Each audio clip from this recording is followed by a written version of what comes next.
साथियों मैं हर वीडियो में आपको बताता हूं कि भाई ज़मीन खरीदते समय आप जो है धारा 116, 117 भी चेक करें और कई चीज़ें मैं बताता हूं कि ये चीज़ें आप चेक करें, ये चीज़ें वेरिफिकेशन करें जिससे आपको कोई दिक्कत ना आए। लेकिन लोग नहीं सुनते। अब देखिए एक व्यक्ति का मेरे पास मैटर आता है कि सर 1 करोड़ की ज़मीन थी, मैंने खरीद ली, अब बहुत बड़ा मैं फंस चुका हूँ, कोर्ट ने जो आदेश दे दिया मेरे खिलाफ। ठीक है, अब होगा ही, आपने गलती क्या की। अब मैं आप लोगों को बताऊंगा कि आप ज़मीन खरीद रहे हो तो कैसे बचें, 116, 117 कैसे चेक करें और जमीन खरीदने पर कौन कौन से डॉक्यूमेंट्स का वेरिफिकेशन करें, कौन कौन सी प्रविष्टियां चेक करें। आप मैं वहां पे UPRC, property transfer act, contract act के बारे में ही बताऊंगा, क्योंकि एडवोकेट आपको पूरी जानकारी नहीं देते, बस उन्हें रजिस्ट्री करने से मतलब होता है। ठीक है, तो यहां पर आप साथियों देखिए देखिए एक्चुअली मैटर क्या था। इन्होंने जमीन खरीद ली, अब यहां पे देखिए क्या देखिए, क्रय विक्रय पर रोक स्पष्ट, यानी कि 11/6/2024 को ठीक है आदेश दे दिया कोर्ट ने कि क्रय विक्रय यानी कि जमीन खरीदने पर बेचने पर रोक। और साथ ही साथ यहां पे देख सकते हैं पक्षकारों को यथास्थिति बनाने हेतु निर्देश दिया जाता है तथा विवादित भूमि को क्रय विक्रय करने से, बंधक करने से, खुर्द बुक करने से पक्षकारों को निर्देशित किया जाता है। देखिए बहुत बड़ा आदेश दे दिया। अब भाई होगा क्या इसमें वो आप जान लीजिए। एक चीज मैं साथियों आपसे और कहूंगा कि यहां पे मैं 3 टॉपिकों पर चर्चा करूंगा जिससे आप लोगों को सावधानी मिल सके जब जमीन खरीद रहे तो आपके साथ कोई फ्रॉड ना हो, वो भी फ्री आपको जानकारी मिल रही है जो कोई भी वकील आपको नहीं दे सकते, क्योंकि तहसील के वकीलों को बहुत ज्यादा जानकारी नहीं होती है, क्योंकि वो रिसर्च नहीं करते, बहुत ज्यादा पढ़ते नहीं। 3 टॉपिक कि जमीन खरीदने पर धारा 116, 17 क्यों चेक करना चाहिए और क्या क्या उसमें चेक करना चाहिए, सह खातेदारक मिनजुमला संबंध जो होते हैं, मिनजुमला नंबर, उनमें दिक्कत आती है, क्या क्या दिक्कत आती है, जमीन खरीदने पर आप क्या क्या चेक करें। मैंने तमाम कम से कम 15 प्रविष्टियां ऐसी हैं जो आपको चेक करना चाहिए, फिर आपके साथ कोई भी धोखाधड़ी नहीं होगी। और सही जमीन रजिस्ट्री के बाद भी आपको कुछ कंडीशन पे कब्जा नहीं मिलेगा, जो कि एडवोकेट या तो जानते नहीं या तो बताते नहीं। और अगर आप कोई कानूनी सलाह लेना चाहते हैं या कोई जमीन खरीद रहे हैं, डॉक्यूमेंट चेक करवाना चाह रहे हैं कि इस जमीन सही है कि नहीं, डबल रजिस्ट्री तो नहीं है, खतौनी वगैरह, तो आप चेक भी करवा सकते हैं। कॉन्टैक्ट नंबर हमारा वीडियो की डिस्क्रिप्शन में मिल जाएगा। अब देखिए साथियों, हम क्यों कहते हैं कि जमीन खरीदने पर धारा 116, 117 चेक करने चाहिए। अधिकतर जो विवाद हैं, 90% जो विवाद हैं, अवैध कब्जा संबंधी विवाद है या जमीन संबंधी विवाद है, वो सह खातेदारों से मतलब है। देखिए साथियों, आपने जमीन खरीद ली, आप बाउंड्री करवा रहे हो, तो मैं यहां से आपकी जमीन पे कब्जा करने नहीं जाऊंगा, ना मेरी ताकत है या किसी भी दबंग की ताकत नहीं है जो दूर से आके आपकी जमीन पे कब्जा कर ले, ना वहां पे मालिकाना हक के लिए कोई क्लेम करेगा, ना आपके लिए आपका निर्माण वगैरह रुकवाएगा। जो प्रॉब्लम आएगी वो सह खातेदारक से ही प्रॉब्लम आती है। सह खातेदारक जो आपकी जमीन में सह खातेदारक है, यानी कि बड़े बड़े घाटा होते सह खातेदारक है, या मिनजुमला नंबर है तो वहां पे खातेदारक है, या मान लीजिए पड़ोसी खातेदारक है, तो यही व्यक्ति आपको दिक्कत करते। अब जब जमीन खरीद रहे हैं तो यही चीजें आप पहले ही ना चेक कर लीजिए जिससे आपको प्रॉब्लम ना हो, और एडवोकेट आपको बताएंगे नहीं, क्योंकि अगर मान लीजिए प्रॉब्लम आएगी फिर आपको एडवोकेट के पास आएंगे, उन्हें जानकारी होती भी नहीं है, होती है तो देते नहीं है। ठीक है, अब क्या क्या चेक करें मैंने आपको बता दिया, सह खातेदार की दिक्कत आती है। अब साथियों होता क्या है, जैसे मान लीजिए बहुत बड़ा घाटा है या उसमें कई सह खातेदारक हैं, ठीक है, तो वहां पे आप धारा 116, 117 चेक करें। क्यों? क्योंकि साथियों जैसे मान लीजिए कोई 10 बीघा का घाटा है और उसमें 10 लोग हैं, आपने जमीन खरीद ली, अब उस 10 में से 9 जो व्यक्ति बचे उनमें से कोई विवादित हुआ, आप जब कब्जा करने जाओगे तो वो रोक लगा सकता है। या मान लीजिए इन व्यक्ति की तरह देखिए एक पक्षकार जो था वो कोर्ट चला गया, स्टे ले आया, तो ये पक्षकार जो है वो खरापात करेंगे।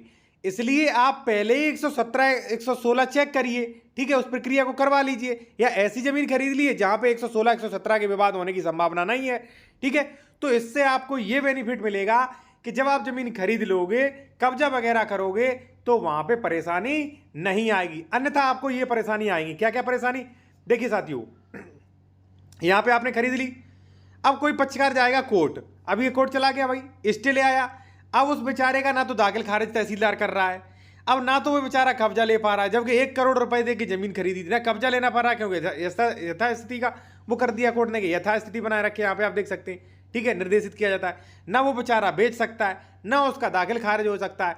अब वो बेचारा 116, 117 का केस लड़े, बिना दाखिल खारिज के वो भी केस लड़े बेचारा अपना, ठीक है, 2-3 साल में आदेश होगा, और आदेश पता नहीं भाई उसकी फेवर में हो या ना हो, बेचारे के 1 करोड़ रुपए जो है वो रिस्क में चले गए।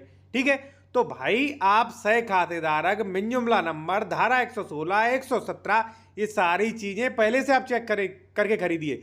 इसी के साथ साथ आपको कई चीजें और भी चेक करनी होती, मैं आपको थोड़ा सा समझा दूं कि देखिए, जो व्यक्ति जमीन आप खरीद रहे हैं उसका वर्ग क्या है, उस जमीन की श्रेणी नंबर क्या है, खातेदारक किस वर्ग का है, ठीक है, संक्रमणीय असंक्रमणीय पट्टेदारक कौन सा है, ठीक है, किस फसली वर्ष का आप डाटा चेक कर रहे हैं, उसके साथ कितने सह खातेदारक हैं, जो आप गाटा खरीद रहे हो, गाटा मिंजुमला नंबर है, किस प्रकार का गाटा है, गाटे का क्षेत्रफल कितना है, और क्षेत्रफल में से उस सह खातेदारक के कितना अंश पड़ रहा है, और सभी दाखिल खारिज के आदेश, सभी आदेश हो सकता है उसका दाखिल खारिज निरस्त हो गया हो सकता है भाई उसका जो है पूरी जमीन जो राज्य सरकार में निहित हो गई हो, ठीक है, लोन वगैरह, डबल रजिस्ट्री, अंश से अधिक विक्रय।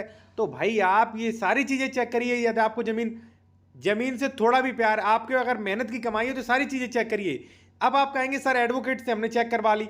देखिए साथियों, होता क्या है, देखिए कि अगर जो भी रजिस्ट्रियां करते हैं वो एडवोकेट या जानकार व्यक्ति ही करता है, उसके बाद भी कई अधिकतर जो सबसे ज्यादा भारत के न्यायालय में जो पेंडिंग मामले हैं वो जमीन से संबंधित है, जमीन विवादित संबंधित है। इसीलिए तो हो रहे क्योंकि आपको कोई बढ़िया जानकारी नहीं देता साथियों, ठीक है।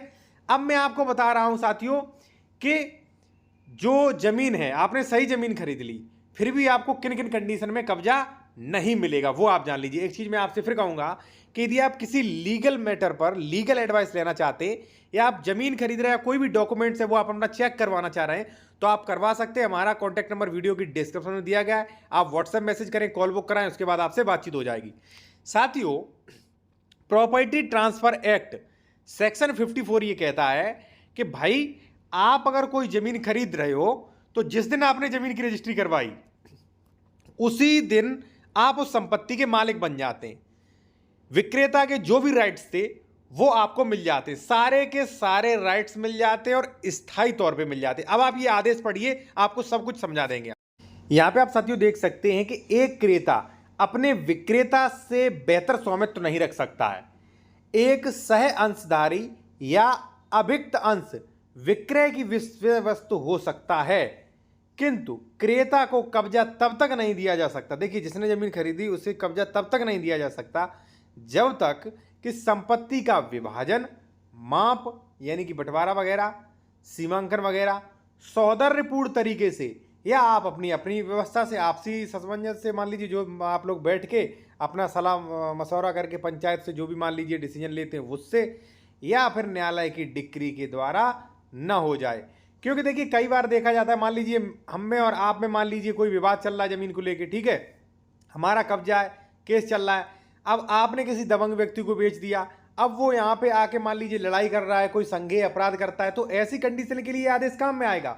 कोई जमीन खरीदने के बाद विवादित जमीन पे जबरन कब्जा कर रहा है तो ये आदेश काम में आएगा आपके, ठीक है। ये जो मैंने आपको दिखाया ये पूरा आदेश भी ले सकते हैं विद सेक्शंस के। कॉन्टैक्ट नंबर हमारा वीडियो के डिस्क्रिप्शन में मिल जाएगा, तो साथियों आप समझ सकते हैं। तो इसलिए जो जमीन विवादित है, ठीक है, या जो जमीन में धारा 116 117 पार्टीशन या मान लीजिए जो विभाजन की प्रक्रिया नहीं हो पाई है, कई सह खातेदार है, मिन जुमला नंबर है, तो ऐसी जमीन आप सोच समझ के खरीदिए, ठीक है, कि वहां पर कहीं विवाद तो नहीं है, आपको फ्यूचर में दिक्कत तो नहीं आएगी। ये सारी प्रक्रिया आप चेक करवा लीजिए, ठीक है, उसके बाद ही आप जमीन खरीदिए।